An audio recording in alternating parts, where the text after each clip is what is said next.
We've got another amazing true Bible story today. It's from the book of Matthew.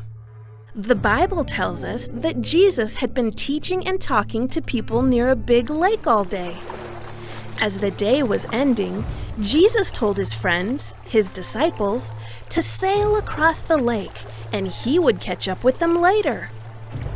Jesus wanted some time alone to pray, to talk to God, his Father. Jesus' disciples did as Jesus told them. They hopped into the boat and began sailing across the lake. While the disciples were making their way across the lake, the sun set, and they were out on the water in the dark. Not only was it dark, but then a big wind started blowing and caused huge waves on the lake. It was a scary storm. Late into the night and through the rough storm, the disciples saw something strange coming toward them over the water. The disciples were even more scared at the weird sight and cried out, "It's a ghost!" But then, over the storm, they heard a voice say, "Don't be afraid." They knew the voice. It was Jesus. Jesus said, "Take courage, I am here." Peter called out to Jesus, "Lord, if it's really you, tell me to come to you, walking on the water."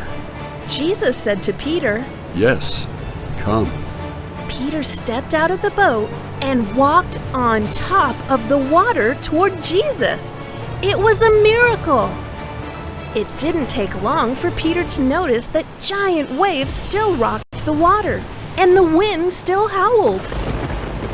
Peter was terrified and lost his focus on Jesus. Peter began to sink into the wild water. "Save me, Lord!" Jesus quickly reached out and grabbed Peter to save him from sinking in the water. You have so little faith. Why did you doubt me? When Peter and Jesus got into the boat, the storm stopped, and the disciples worshiped Jesus, saying, You really are the Son of God. Even though Peter had started to sink in the water, seeing Jesus had given him a lot of courage. Jesus gives us courage.